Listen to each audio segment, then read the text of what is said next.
شريك له وأشهد أن محمدًا عبده ورسوله. اللهم صل على محمد وعلى آل محمد كما صليت على إبراهيم وعلى آل إبراهيم إنك حميد مجيد. اللهم بارك على محمد وعلى آل محمد كما باركت على إبراهيم وعلى آل إبراهيم إنك حميد مجيد.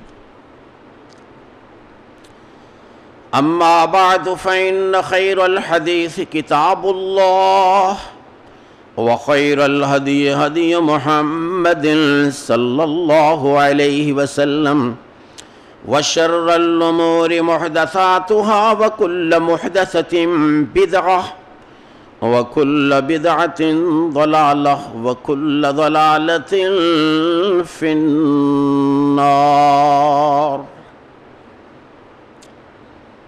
فأعوذ بالله السميع العليم من الشيطان الرجيم. بسم الله الرحمن الرحيم.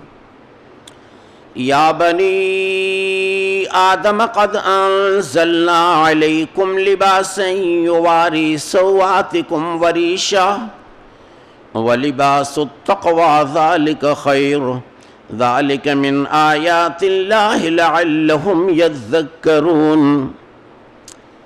يا بني آدم لا يفتننكم الشيطان كما أخرج أبويكم من الجنة ينزع عنهما لباسهما ليريهما سوآتهما إنه يراكم هو وقبيله من حيث لا ترونهم إنا جعلنا الشياطين أولياء للذين لا يؤمنون. وإذا فعلوا فاحشة قالوا وجدنا عليها آباءنا والله أمرنا بها قل إن الله لا يأمر بالفحشاء أتقولون على الله ما لا تعلمون. قل أمر ربي بالقسط وأقيموا وجوهكم عند كل مسجد وادعوه مخلصين له الدين كما بدأكم تعودون. فريقا هدى وفريقا حق عليهم الضلالة إنهم اتخذوا الشياطين أولياء من دون الله ويحسبون أنهم مهتدون.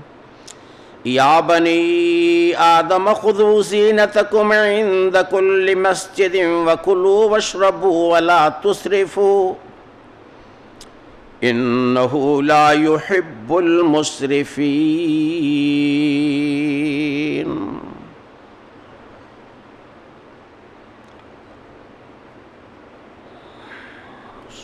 صدق الله العظيم وصدق رسوله النبي الكريم ونحن على ذلك من الشاهدين والشاكرين والحمد لله رب العالمين. رب يسر ولا تعسر وتمم بالخير ولا تعسر وتمم بالخير. رب يسر ولا تعسر وتمم بالخير. کرم فرمائے.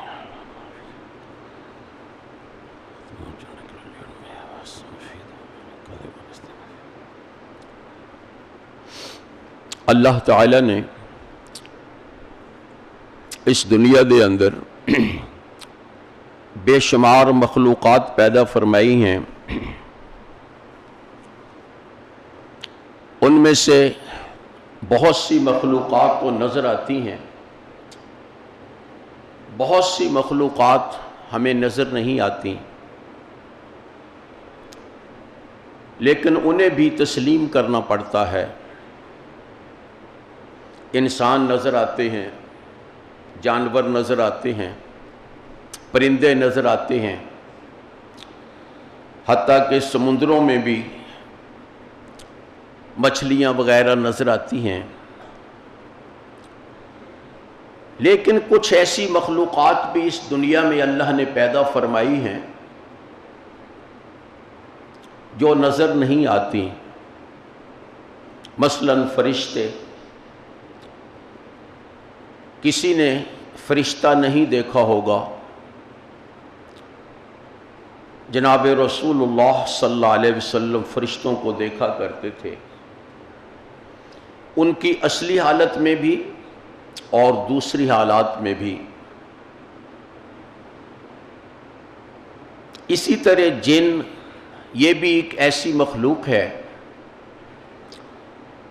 کہ یہ بھی ہمیں نظر نہیں آتے، لیکن ان کا وجود بھی ہے، اس لیے کہ قرآن و احادیث میں کثرت کے ساتھ انسانوں کے ساتھ جنوں کا ذکر کیا گیا ہے۔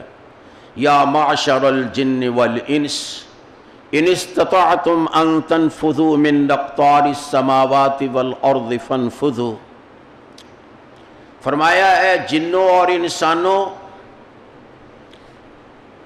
اگر تم طاقت رکھ سکتے ہو کہ آسمان و زمینوں کی حدود سے باہر نکل جاؤ تو جاؤ، نکل کے دکھا دو۔ گویا جن بھی ایک حقیقی مخلوق ہے، اگرچہ ہمیں نظر نہیں آتی۔ جراثیم جو اس فضا میں پھر رہے ہیں، کوئی صحت والے جراثیم، کوئی بیماری والے جراثیم، یہ بھی ہمیں آنکھوں سے نظر نہیں آتے، اس کے لیے بھی خوردبین وغیرہ استعمال کرنا پڑتی ہے، لیکن ان کا وجود بھی ماننا پڑے گا۔ گویا کسی مخلوق کو صرف اس لیے ہم ماننے سے انکار نہیں کر سکتے کہ وہ ہمیں نظر نہیں آتی، ہمارا نظر آنا کوئی ضروری نہیں۔ بہت سے لوگوں نے فرشتوں کے وجود سے بھی انکار کیا ہے اور جنوں کے وجود سے بھی انکار کیا ہے، اور بنیاد یہی ہے کہ وہ نظر نہیں آتے، لیکن یہ ایک بودھی دلیل ہے اور بودھی دیوار ہے جس کی کوئی حقیقت نہیں۔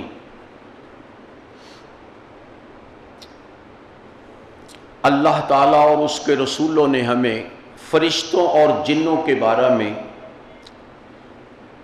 بہت سی معلومات عطا فرمائی ہیں، اس لیے ان کا انکار نہیں کیا جا سکتا۔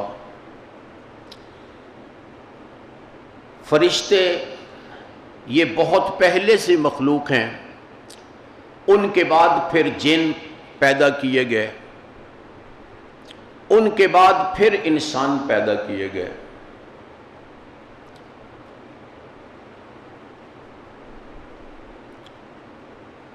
انسان کو اس لیے بشر کہتے ہیں کہ یہ ظاہر ہے، نظر آتا ہے۔ بشر کا لفظی معنی ظاہر، نظر آنے والا، اور جن کا معنی پوشیدہ، نظر نہ آنے والا۔ گویا یہ ان کے وصفی نام ہیں۔ انسان کو بشر جو نظر آتا ہے، اور جن کو جن جو کہ پوشیدہ ہے، نظر نہیں آتا۔ فرشتے، انسان اور جن، یہ تینوں مخلوقات یہاں بس رہی ہیں اور اللہ تعالیٰ کے کام کر رہی ہیں۔ اللہ تعالیٰ نے سب کو کسی نہ کسی کام پہ لگا رکھا ہے۔ فرشتے اس زمین میں اللہ کا پیغام عام کرتے ہیں، اللہ کی رحمت عام کرتے ہیں، لیکن جن، خصوصاً سرکش جن، وہ اس دنیا میں کفر اور شرک کو عام کرتے ہیں۔ جو بھی خرابی اس دنیا میں موجود ہے، اس میں شیاطین کا دخل ہے۔ جو جن برے ہوں، اللہ کے فرما بردار نہ ہوں، ان کو شیاطین کہہ دیا جاتا ہے۔ اللہ تعالیٰ نے اس زمین کو آباد کرنے سے پہلے، انسانوں کے ساتھ آباد کرنے سے پہلے، یہاں جنوں کو پیدا کیا تھا، اور جن عرصہ دراز تک یہاں رہے، لیکن انہوں نے اللہ کی نافرمانی شروع کر دی۔ جب اللہ تعالیٰ نے ان کی نافرمانی کو یقینی محسوس فرما لیا تو اللہ تعالیٰ نے ان کو یہاں سے بھگا دیا، فرشتوں کی مدد سے شیطانوں کو بھگا دیا گیا، جنوں کو بھگا دیا گیا، اور پھر اس کی جگہ اللہ تعالیٰ نے انسان پیدا فرمائے۔ سب سے پہلا انسان حضرت آدم علیہ السلام۔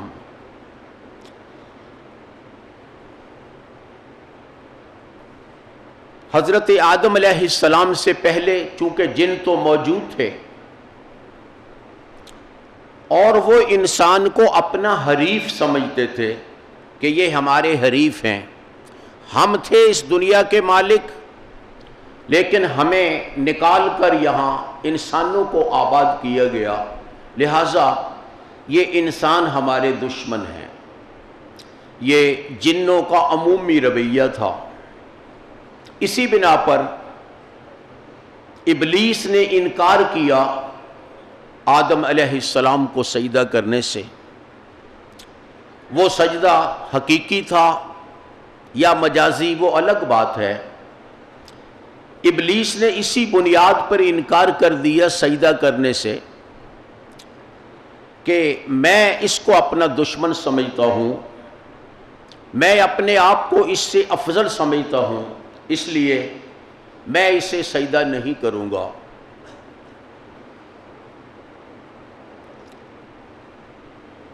تو نے اس کو مٹی سے پیدا کیا اور مجھے آگ سے پیدا کیا۔ آگ افضل ہے، مٹی ادنا ہے، اس لیے میں اس سے افضل ہوں۔ حالانکہ فضیلت تو اللہ تعالیٰ عطا فرماتے ہیں، کوئی ضروری نہیں جو شخص اپنے آپ کو افضل سمجھے وہ حقیقتاً افضل ہو بھی، یہ ضروری نہیں ہے، بلکہ افضل وہ ہے جس کو اللہ تعالیٰ فضیلت عطا فرمائیں۔ لا تزکوا انفسکم هو اعلم بمن اتقى، فرمایا تم اپنے آپ کو پاک نہ سمجھو، اپنے آپ کو پاک نہ کہو، اللہ ہی جانتے ہیں کون پاک ہے۔ اس لیے انسان کو چاہیے کہ وہ اپنے آپ کو ہمیشہ گنہگار تصور کرے، اپنے آپ کو گنہگار تصور کرے ہمیشہ، اور اللہ تعالیٰ کے ساتھ اپنا تعلق قائم رکھے اور اللہ تعالیٰ سے معافی مانگتا رہے۔ یہ نہیں کہ انتظار کرے میں کوئی گناہ کروں گا تو اللہ سے توبہ کروں گا یا اللہ تعالیٰ سے معافی مانگوں گا، بلکہ انسان کا انسان ہونا ہی کافی ہے توبہ کرنے کے لیے اور استغفار کرنے کے لیے۔ یعنی ہر انسان ہر وقت وہ اللہ تعالیٰ سے استغفار کرتا رہے، توبہ کرتا رہے، اس لیے کہ انسان اپنے آپ کو گنہگار سمجھے۔ یہ شیطان کی بات تھی کہ شیطان نے اپنے آپ کو افضل سمجھا، اپنے آپ کو بڑھیا سمجھا، جس کا نتیجہ یہ ہو گیا کہ وہ ہمیشہ کے لیے جہنمی بن گیا۔ اگر کوئی انسان بھی یہی رویہ اختیار کرے کہ وہ اپنے آپ کو افضل سمجھنے لگے، اپنے آپ کو نیک سمجھنے لگے، تو یاد رکھیے خطرہ ہے اس کا انجام بھی شیطان اور ابلیس جیسا ہی نہ ہو۔ اللہ کے رسول صلی اللہ علیہ وسلم گناہوں سے پاک تھے۔ یہ متفقہ عقیدہ ہے دنیا کا کہ اللہ کے نبی گناہوں سے پاک ہوتے ہیں، اس میں کوئی شک و شبہ نہیں۔ لیکن اس کے باوجود جب ہم اللہ تعالیٰ کے رسول صلی اللہ علیہ وسلم کی دعائیں پڑھتے ہیں تو ان میں یہی لفظ آتے ہیں، یا اللہ میرے سب گناہ معاف کر دے، یا اللہ جو قصدن ہوئے وہ بھی معاف کر دے، یا اللہ جو اتفاقاً ہوئے وہ بھی معاف کر دے، اے اللہ جن کو میں جانتا ہوں وہ بھی معاف کر دے، اور جنہیں میں نہیں جانتا تو جانتا ہے وہ بھی معاف کر دے۔ لمبی لمبی دعائیں ہیں جن میں اللہ کے رسول صلی اللہ علیہ وسلم ایسے الفاظ سے استغفار کرتے ہیں کہ شرعی طور پہ اپنے آپ کو گناہگار قرار دیتے ہیں، حالانکہ آپ گناہوں سے پاک، تمام انبیاء گناہوں سے پاک۔ کیوں؟ اس لیے کہ انسان اپنے آپ کو خطا کار سمجھے گا تو نیک رہے گا۔ شیطان نے اپنے آپ کو نیک اور افضل سمجھا، اس لیے وہ گمراہ ہو گیا۔ اگر انسان بھی کوئی اپنے آپ کو یہ سمجھے کہ میں نیک ہوں، میں پاک ہوں، کبھی کبھی کسی انسان کو غلط فہمی ہو جاتی ہے، وہ سمجھتا ہے کہ میں گناہوں سے پاک ہوں، کہ جی میں نے تو کبھی گناہ نہیں کیا، میں نے تو کبھی غلطی نہیں کی۔ یہ شیطانی تصور ہے، یاد رکھیے، شیطان انسان کے دماغ میں ڈالتا ہے، وگرنہ سب سے بڑے انسان حضرت محمد مصطفیٰ صلی اللہ علیہ وسلم، ان کا فرمان ہے کل بنی آدم خطاء وخیر الخطائین التوابون، فرمایا سب انسان خطا کار ہیں۔ یہ آپ کا فرمان ہے، سب انسان خطا کار ہیں۔ بہترین خطا کار کون ہے؟ جو اپنی غلطی کو تسلیم کرے، اللہ کی طرف رجوع کرے اور توبہ کرے۔ اپنے آپ کو گنہگار تصور کرتے رہنا اور اللہ تعالیٰ سے استغفار کرتے رہنا، یہی دراصل انسان کا کمال اور اس کی معراج ہے۔ اپنے آپ کو نیک سمجھ لینا، اس کا نتیجہ تو یہ ہوگا کہ پھر وہ نیکی نہیں کرے گا۔ جو شخص اپنے آپ کو نیک سمجھتا ہے وہ نیکی چھوڑ دے گا، جو گنہگار سمجھتا ہے وہ گناہ چھوڑے گا، جو گنہگار سمجھتا ہے وہ گناہ چھوڑے گا۔ تو نیک سمجھنا یہ تو نیکی چھوڑنے کے مترادف ہے، گنہگار سمجھنا گناہ چھوڑنے کے مترادف ہے۔ اس لیے یاد رکھیے، کبھی بھی کوئی آدمی خواہ وہ پکا نمازی ہو، 5 سے بھی بڑھ کر نمازیں پڑھتا ہو، نوافل کی کثرت سے ادائیگی کرتا ہو، وہ اپنے آپ کو نیک نہیں سمجھے، اپنے آپ کو گنہگار سمجھے۔ کبھی ہوتا ہے کہ ایک آدمی دیکھنے میں نیک ہے، لیکن اس کا کوئی ایسا وصف پایا جاتا ہے جس کے ساتھ اس کی ساری نیکی ضائع ہو جاتی ہے۔ احادیث میں موجود ہے کہ اللہ کے نبی صلی اللہ علیہ وسلم سے ایک عورت کے بارے میں پوچھا گیا کہ اللہ کے رسول، یہ عورت بہت نیک ہے، ہر وقت مصلی پہ رہتی ہے، عبادت کرتی رہتی ہے، ذکر اذکار کرتی رہتی ہے، لیکن اس کے پڑوسی اس سے ناراض ہیں، اس کی وجہ سے اس کے پڑوسی مشکلات میں گرفتار ہیں۔ آپ نے فرمایا ہے یہ فی النار، وہ آگ میں جائے گی۔ اب اس حدیث میں اس کی نیکی ذکر ہے، وہ اسی کو کافی سمجھتی ہوگی کہ میں ہر وقت نماز پڑھتی ہوں، ہر وقت ذکر کرتی ہوں، لہٰذا میں نیک ہوں۔ وہ مصلی پہ بیٹھنے کو اور تسبیح کرنے کو ہی صرف نیکی سمجھتی ہوگی، جبکہ اللہ کے رسول صلی اللہ علیہ وسلم نے اس کے بارے میں فرمایا ہے یہ فی النار، یہ جہنم میں جائے گی۔ خرابی کیا ہے؟ ہو سکتا ہے وہ اس کو خرابی سمجھتی ہی نہ ہو، خرابی کہ اس کے پڑوسی اس سے تنگ ہیں، اس سے نالاں ہیں۔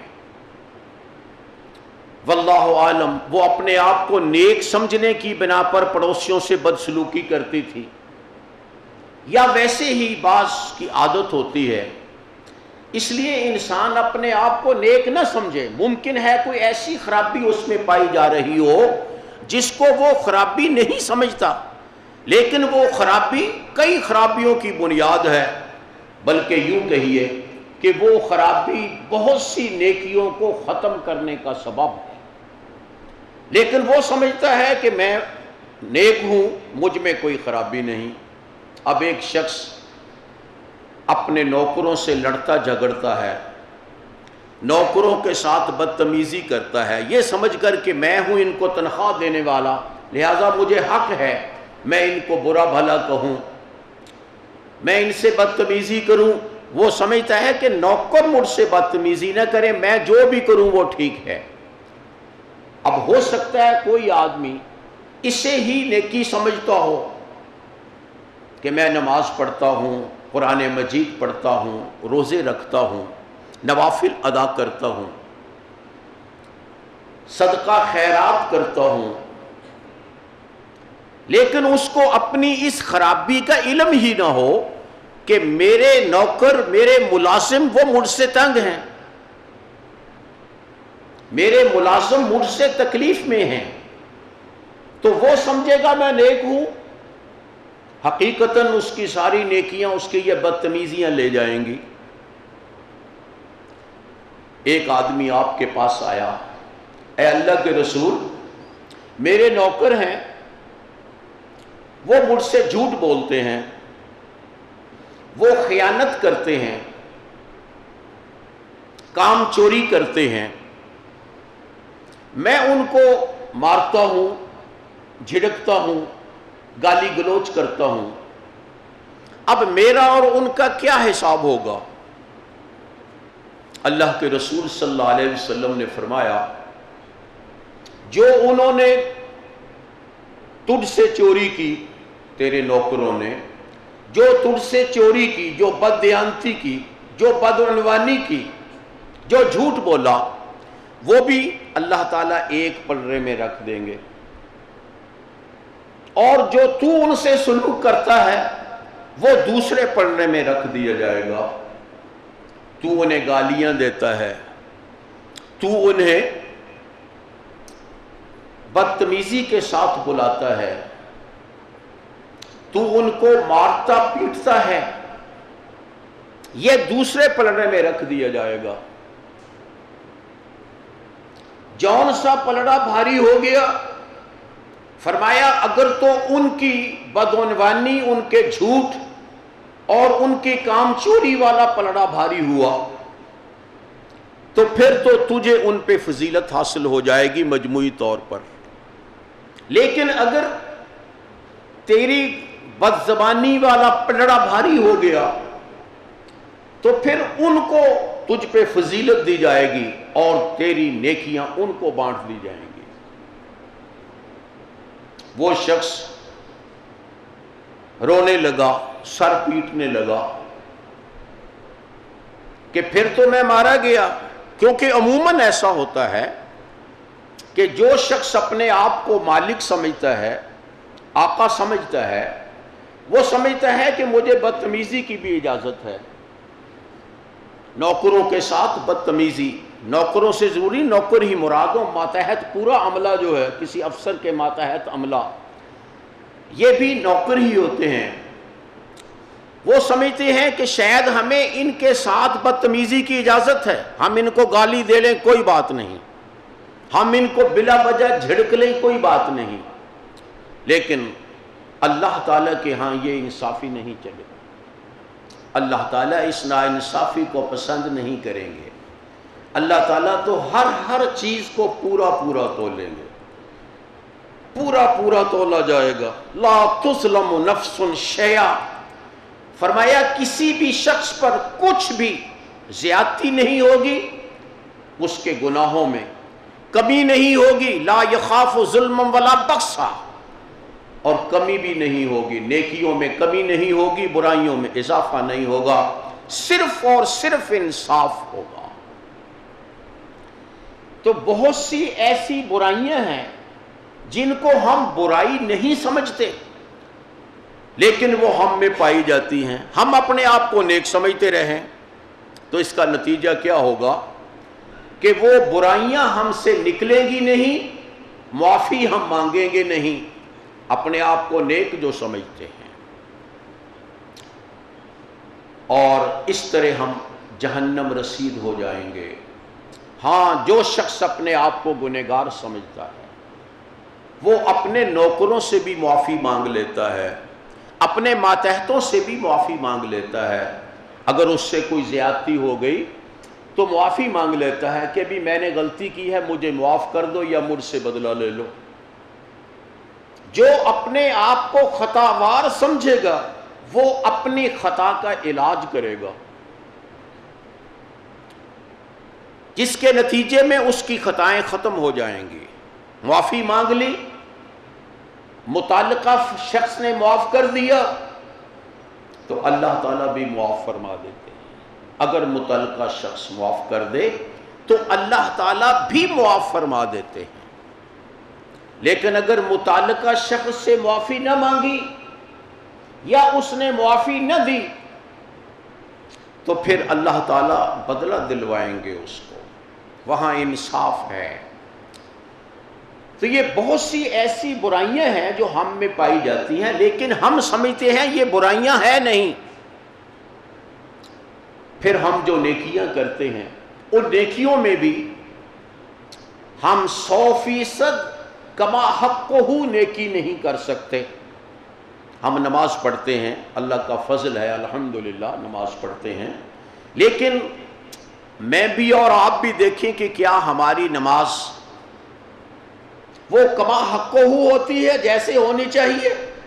بسا اوقات یہ ہوتا ہے ہم زبان سے کچھ پڑھ رہے ہوتے ہیں، دماغ سے کچھ سوچ رہے ہوتے ہیں، اتنا بھی بسا اوقات پتہ نہیں چلتا میں کیا پڑھ رہا ہوں، کیا پڑھ رہا ہوں۔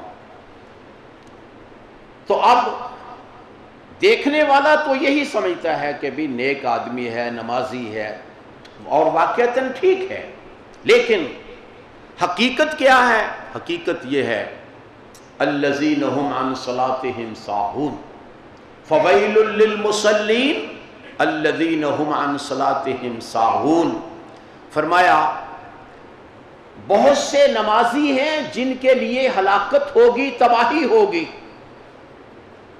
مثلا جو اپنی نماز سے غافل ہیں، نماز تو پڑھتے ہیں، ایک تو غفلت ہے نا انسان نماز پڑھے ہی نہ، اور ایک یہ غفلت ہے کہ نماز پڑھے لیکن نماز کے اندر نماز سے غافل رہے، اللہ سے غافل رہے۔ تو ہو سکتا ہے کوئی آدمی اپنے آپ کو نیک سمجھتا ہے کہ میں پکا نمازی ہوں، لیکن نماز میں اس سے غفلت ہوتی ہے، اور کوئی بھی ایسا نہیں جس سے غفلت نہ ہو۔ لہٰذا کبھی یوں نہ سمجھیں کہ میں نیک ہوں، اپنے آپ کو نیک نہ کہو۔ فلا تزکوا انفسکم، فرمایا اپنے آپ کو نیک نہیں کہو، نہ سمجھو۔ هو اعلم بمن اتقى، اللہ ہی جانتا ہے کون متقی ہے۔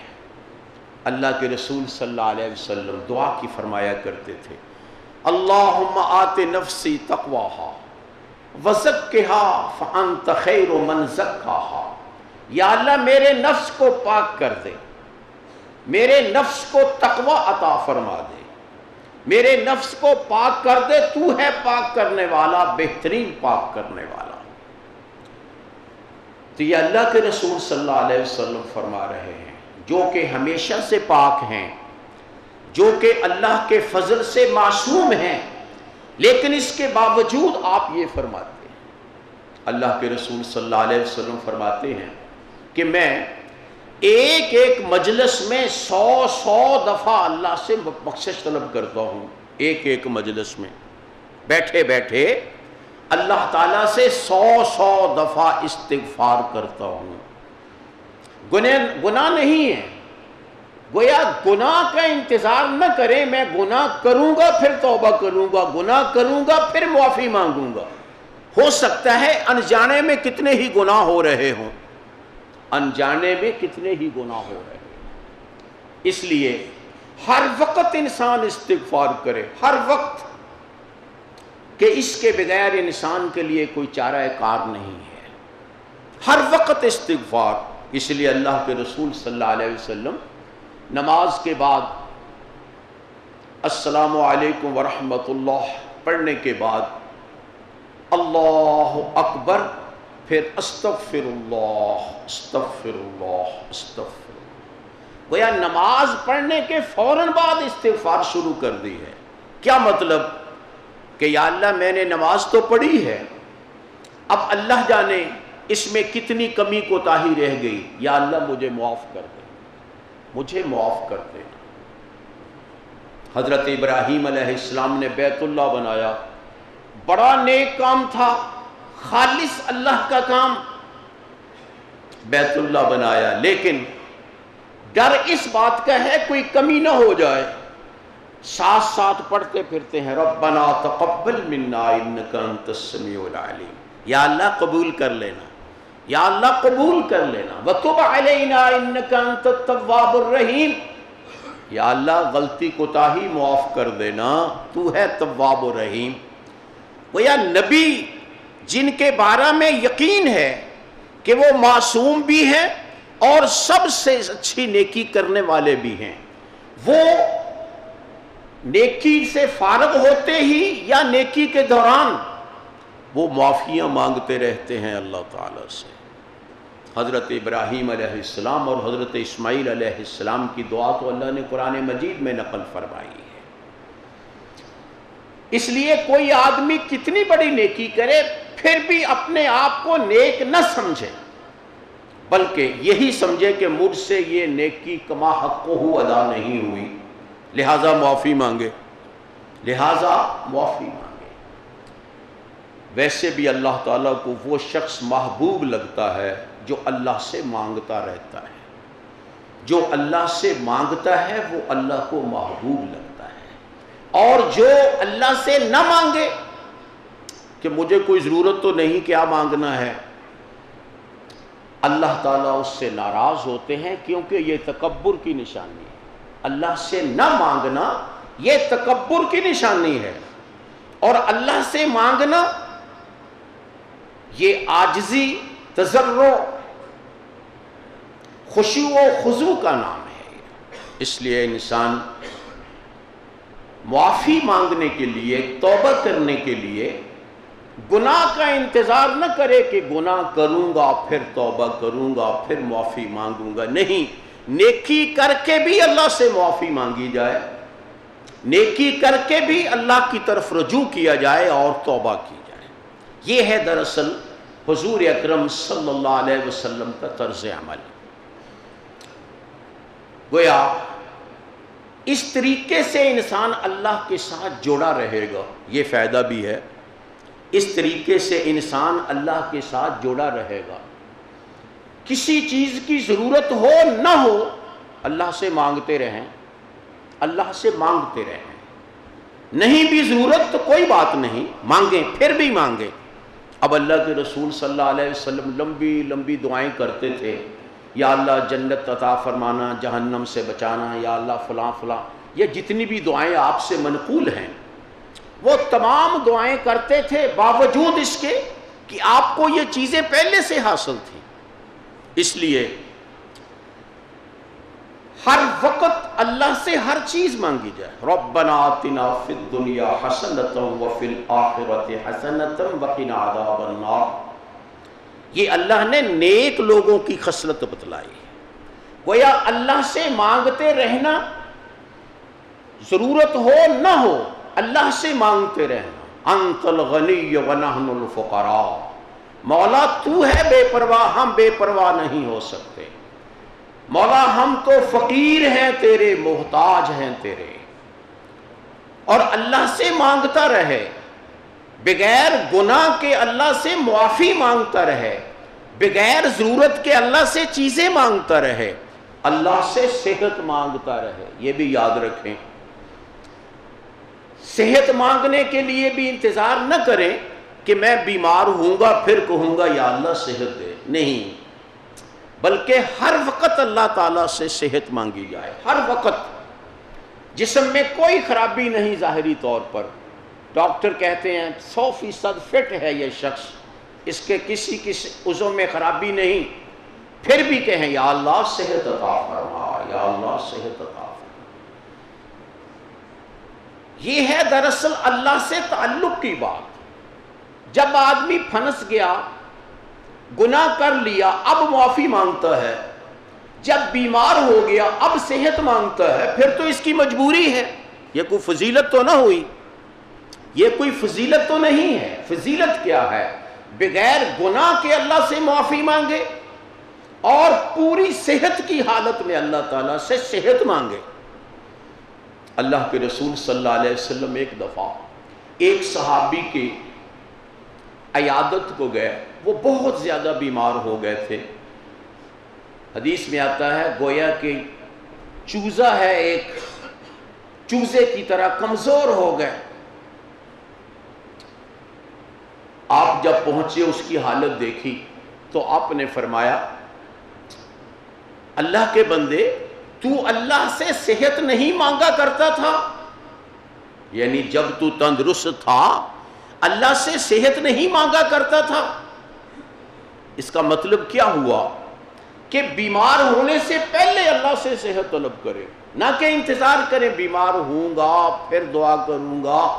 نہیں میرے بھائی، اللہ سے مانگنا انسان کی شان ہے، انسان کی عظمت ہے، ضرورت ہو نہ ہو۔ بچہ ماں ماں، ابا ابا ویسے ہی کہتا رہتا ہے، ویسے ہی کہتا رہتا ہے، بغیر کسی ضرورت کے بھی کہتا ہے۔ فرمایا اللہ کو اس طرح پکارو جس طرح بچے اپنے ماں باپ کو پکارتے ہیں۔ تھوڑی دیر کے لیے اگر ماں نظر نہیں آئی، تعلق منقطع ہو گیا تو رونا پیٹنا شروع کر دیتے ہیں۔ اس طرح اللہ تعالیٰ کے ساتھ تعلق رکھو جس طرح بچہ اپنی ماں سے اپنے باپ سے تعلق رکھتا ہے۔ ایک ایک مجلس میں کتنی دفعہ وہ ابا ابا ابا، بات کوئی نہیں کرنی، کوئی بات نہیں کر رہا، کوئی مانگ نہیں رہا، کوئی ضرورت بھی نہیں اس کو، لیکن محبت کی بنا پر وہ ابا ابا، امی امی، یا جو لفظ بچوں کو سکھائے جاتے ہیں وہ کہتا رہتا ہے۔ انسان کو اس طرح اللہ تعالیٰ سے اپنا تعلق قوی رکھنا چاہیے۔ جب آپ نے اس صحابی سے پوچھا کہ کیا تو اللہ سے عافیت نہیں مانگا کرتا تھا، تو وہ صحابی، ظاہر ہے صحابہ نیک تھے، نیک خصلت تھے، نیک نیت تھے، انہوں نے اپنی نیکی کی بنا پر دعا غلط مانگی۔ انہوں نے کہا جی میں تو یہ کہا کرتا تھا کہ یا اللہ جو تو نے مجھے عذاب دینا ہے دنیا میں ہی دے دے، آخرت میں نہ عذاب دے۔ یہ دعا غلط تھی۔ نیت نیک کے باوجود کبھی انسان کے منہ سے غلط بات نکلتی جاتی ہے۔ جو تو نے مجھے عذاب دینا ہے دنیا میں دے دے، آخرت میں عذاب نہ دینا۔ اللہ کے رسول صلی اللہ علیہ وسلم نے فرمایا اللہ کے بندے جو تو آخرت میں اللہ کا عذاب نہیں سہ سکتا کیا دنیا میں سہ سکتا ہے؟ یہ کیوں کہا کہ جو سزا آخرت میں دینی دنیا میں دے دو؟ یہ کہو یا اللہ یہاں بھی سزا سے بچاؤ، آخرت میں بھی سزا سے بچاؤ۔ اللہم انی اسألک العفو والمعافات فی الدنیا والآخرہ ونعوذ بک من خزی الدنیا وعذاب الآخرہ۔ اللہ سے کہیں یا اللہ تو معاف کر سکتا ہے، تجھے کوئی پوچھنے والا نہیں، تو مجھے معاف کر دے، میری دنیا بھی اچھی کر دے، آخرت بھی اچھی کر دے۔ یا اللہ دنیا میں بھی ذلت سے بچا اور آخرت میں بھی ذلت سے بچا۔ فرمایا تو نے یہ دعا کرنی تھی۔ دعا، اللہ کو پکارنا، یہ اس لیے بھی ضروری ہے۔ ہمارے معاشرے میں جادو، نظر بد، جنات وغیرہ، ان کا بھی عمل دخل، جیسے میں نے پہلے کہا کہ یہ چیزیں نظر تو نہیں آتی، جادو کی حقیقت بھی انسان کو سمجھ نہیں آتی، جن بھی نظر نہیں آتے، شیاطین بھی نظر نہیں آتے، ان کے اعمال بھی نظر نہیں آتے، لیکن اس کے باوجود اس کا انکار نہیں کیا جا سکتا، ان چیزوں کے وجود کو تسلیم کیا جائے۔ نظر بد اس کو بھی ہم مانیں گے، اس لیے کہ اللہ کے رسول صلی اللہ علیہ وسلم پناہ مانگا کرتے تھے، یا اللہ مجھے نظر بد سے بچانا۔ گویا کسی کے دیکھنے سے بھی اثر ہو سکتا ہے دوسرے شخص کے جسم پر، کسی کی غلط کارروائی سے بھی کسی دوسرے شخص پر اثر ہو سکتا ہے۔ اور یہ جتنی کارروائیاں کی جاتی ہیں، جادو ہیں، جنات والی کارروائیاں، ان تمام میں خفیہ چیزیں استعمال ہوتی ہیں جو ہمیں نظر نہیں آتی۔ اس لیے ان چیزوں سے بچنے کے لیے بھی اللہ کی پناہ میں آنا ضروری ہے۔ اللہ تو ان چیزوں کو جانتے ہیں، مجھے نظر نہیں آ رہا کوئی جن، کوئی شیطان، لیکن اللہ کو تو نظر آ رہا ہے۔ لہذا آسان طریقہ ان چیزوں سے بچنے کا ہے کہ اپنے آپ کو اللہ کی پناہ میں دے دیں، اپنے آپ کو اللہ کی پناہ میں دیں ہر وقت۔ اللہ کے رسول صلی اللہ علیہ وسلم جب گھر سے نکلتے تھے تو پڑھتے تھے بسم اللہ توکلت علی اللہ ولا حول ولا قوت الا باللہ، میں اللہ کے نام سے نکل رہا ہوں، اللہ پہ بھروسہ کر رہا ہوں، اور اللہ کے مدد کے بغیر نہ میرا کوئی ہیلہ کارگر ہو سکتا ہے، نہ میری کوئی صلاحیت مجھے فائدہ دے سکتی ہے۔ یہ اس کا مفہوم ہے، بسم اللہ توکلت علی اللہ ولا حول ولا قوت الا باللہ۔ گویا گھر سے نکلتے ہی اپنے آپ کو اللہ کے سپرد کر دیا۔ یہ بہترین طریقہ ہے، اللہ تعالیٰ بچائے گا انشاءاللہ۔ ہم آنکھوں کے ساتھ بچتے ہیں ان چیزوں سے جو نظر آتی ہیں اور نقصان دیتی ہیں، کانوں کے ساتھ ان چیزوں سے بچتے ہیں جو سنائی دیتی ہیں اور نقصان دیتی ہیں، لیکن جو نہ سنائی دیتی ہے نہ دکھائی دیتی، ان سے کیسے بچیں گے؟ ان سے بچنے کا ایک ہی طریقہ ہے کہ اپنے آپ کو اللہ کی پناہ میں دے دیا جائے، اللہ تعالیٰ کی پناہ میں دیا جائے، دعاؤں کے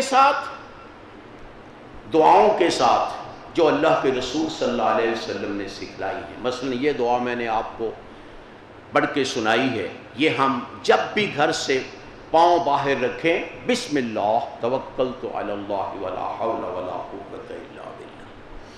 اسی طرح جب لیٹرین میں داخل ہوں تو اللہ کے رسول نے وہاں بھی دعا سکھلائی، فرمایا ان لیٹرینوں میں جن ہوتے ہیں، ان لیٹرینوں میں شیطان ہوتے ہیں، ان شیطانوں کے اثر سے بچنے کے لیے بسم اللہ پڑھ کے داخل ہوں، باہر کھڑے ہو کر بسم اللہ اللہم انی اعوذ بک من الخبث والخبائث، یا اللہ میں ان جنوں سے بچنے کے لیے، شیطانوں سے بچنے کے لیے مولا تیری پناہ میں آ رہا ہوں۔ یہ پڑھ کر اپنا پاؤں رکھیں لیٹرین میں، اللہ تعالیٰ ان جنوں سے محفوظ رکھے گا جو وہاں موجود ہیں، جو وہاں موجود ہیں ان جنوں سے اللہ تعالیٰ محفوظ رکھے گا۔ کسی بھی کمرے میں داخل ہوں بسم اللہ پڑھ کے داخل ہوں۔ اللہ کے رسول صلی اللہ علیہ وسلم فرمایا دروازہ بند کریں بسم اللہ پڑھ کر، کسی چیز کو ڈھانکنا ہے بسم اللہ پڑھ کر، گویا بسم اللہ کو حرز بنا لیں، وظیفہ بنا لیں، ہر کام بسم اللہ، اللہ کے نام سے، اس سے برکت ہوگی، حفاظت ہوگی بسم اللہ پڑھ لینے سے۔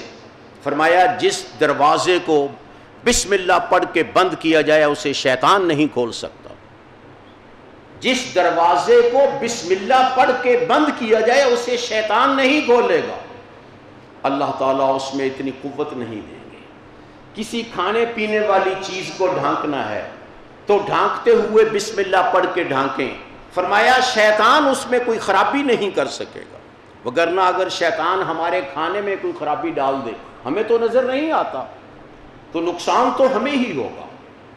اس لیے ضروری ہے نظر بد سے بچنے کے لیے، جنوں سے بچنے کے لیے، جادو سے بچنے کے لیے کہ ہم ہر وقت اپنے آپ کو اللہ کی تحویل میں دیں۔ لیٹرین داخل ہوں تو بسم اللہ پڑھنے کے بعد داخل ہوں، دعا کرنے کے بعد داخل ہوں۔ گھر سے باہر نکلیں تو بسم اللہ پڑھ کے باہر نکلیں۔ دروازے میں داخل ہونا ہے، دروازہ بسم اللہ پڑھ کے کھولیں اور پھر داخل ہوں۔ اللہ تعالیٰ اپنے فضل و کرم سے ہمیں جنوں کے اثرات سے بچائیں گے۔ یہ طریقہ ہے دراصل اپنے آپ کو بچانے کا، وگرنہ جو دشمن ہمیں نظر نہیں آتا ہم اس دشمن سے کیسے بچاؤ کر سکتے ہیں؟ اللہ تعالیٰ اگر ہمیں صحت دے دیں، ان دعاؤں کی برکت سے کھانا کھانے کے بعد اللہ کا شکر ادا کریں، کھانا کھانے کے بعد اللہ کا شکر ادا کریں۔ الحمدللہ الذی اطعم وسقا وصوغ وجعل له مخرجا، یہ دعا پڑھیں۔ شکر ہے اللہ جس نے مجھے کھلایا پلایا، گلے سے بسہولت گزارا اور فالتو مادہ نکال دیا۔ یہ دعا ہے، اللہ سے تعلق بھی قائم ہو گیا، اللہ سے دعا بھی ہو گئی۔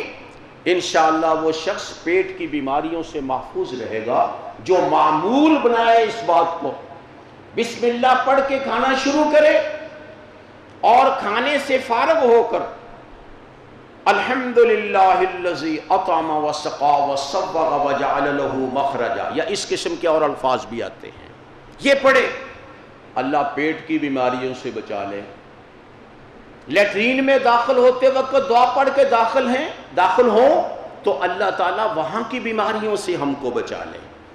گھر سے نکلتے وقت بسم اللہ پڑھ کے نکلیں، اللہ تعالیٰ ہمیں حوادث سے محفوظ رکھے۔ تو کتنا فائدہ ہے، خرچ کچھ بھی نہیں۔ اسی طرح نمازوں کے بعد آیت الکرسی پڑھا کریں، یہ بھی حفاظتی کلمات ہیں۔ آخری صورتیں پڑھا کریں 3، یہ بھی حفاظتی کلمات ہیں۔ کسی کو شک و شبہ پڑ جائے کہ مجھ پہ کوئی اثر ہو گیا ہے تو انہی چیزوں کو سوتے وقت بھی پڑھیں، ہر نماز کے بعد بھی پڑھیں، اور اپنے جسم پہ پھونکیں۔ اپنے اللہ کے رسول صرف پڑھنا کافی نہیں ہے، اللہ کے رسول صلی اللہ علیہ وسلم سوتے وقت بہت سی دعائیں پڑھتے تھے اور پھر اپنے ہاتھوں پہ پھونک مارتے، ہاتھوں پہ پھونک مار کر پورا دونوں ہاتھ اپنے پورے جسم پہ پھیر لیا کرتے تھے۔ اللہ کے نبی کو حفاظت کے لیے ضرورت تھی تو ہمیں تو بدرجہ اولیٰ ضرورت ہے۔ اگر ان چیزوں کے ساتھ ہمیں حفاظت حاصل ہو جائے بیماریوں سے، جادو سے، نظر بد سے، تو ہمیں اور کیا چاہیے؟ حضور اکرم صلی اللہ علیہ وسلم نے فرمایا، من اصبح آمنا فی سربہ معافا فی جسدہ عندہ قوت یومہ فکأنما جمعت لہ الدنیا بحذافیرہا۔ فرمایا جس شخص کو اللہ تعالی امن عطا کر دیں، اسے خوف کوئی نہ ہو، تو خوف کس کو نہیں ہوگا؟ جو اپنے آپ کو اللہ کے سپرد کرے گا۔ خوف نہ ہو، اپنی جماعت میں، اپنے گھر میں وہ امن کے ساتھ رہ رہا ہے۔ ایک بات، معافن فی جسد ہی، فرمایا جسم میں اللہ اس کو صحت دے، جسم صحیح ہو۔ تیسری چیز، عندہ قوت یومہ، فرمایا اس کے پاس اس دن کا کھانا موجود ہو۔ 3 چیزیں، امن، سکون و اطمینان۔ امن کا من آپ یہ بھی کر سکتے، سکون و اطمینان، صحت، عافیت، اور ضروری روٹی۔ فرمایا اس دن کی اس کے پاس روٹی ہو، خوراک ہو، کأنما جمعت لہ الدنیا بحذافیرہا، فرمایا اس کو دنیا ساری کی ساری دے دی گئی۔ اور کیا چاہیے؟ صحت چاہیے، صحت ہو، اطمینان و سکون ہو، امن و اطمینان ہو، یہ چاہیے، اور خوراک مناسب ملتی رہے، یہ چاہیے۔ فرمایا جس کو اللہ نے اتنا کچھ دے دیا، یوں سمجھے ساری دنیا دے دی اس کو، کوئی چیز اس سے چھپا کے نہیں رکھی۔ اس لیے وقت پورا ہو گیا ہے، ہم اپنے آپ کو ہمیشہ اللہ کی پناہ میں دیں، ہمیشہ، ہر وقت، کیونکہ ہم خود اپنے آپ کو نہیں بچا سکتے۔ اللہ کی پناہ میں دیں، اللہ سے معافی مانگتے رہیں، غلطی ہو نہ ہو اللہ سے صحت و عافیت مانگتے رہیں، بیماری ہو نہ ہو، اور اللہ کا شکر ادا کرتے رہیں جو صبح و شام کی روٹی دے دیتا ہے، اور سمجھیں کہ مجھے اللہ نے ساری دنیا دے دی، وہ کوئی چیز مجھ سے اوجل نہیں رکھی۔ انشاءاللہ ایسا شخص وہ دنیا میں بھی سکون و اطمینان کی زندگی گزارے گا، اور آخرت میں بھی وہ اللہ تعالیٰ کے شکر گزار بندوں کے ساتھ جنت میں جائے گا۔ وآخر دعوانا ان الحمدللہ رب العالمین۔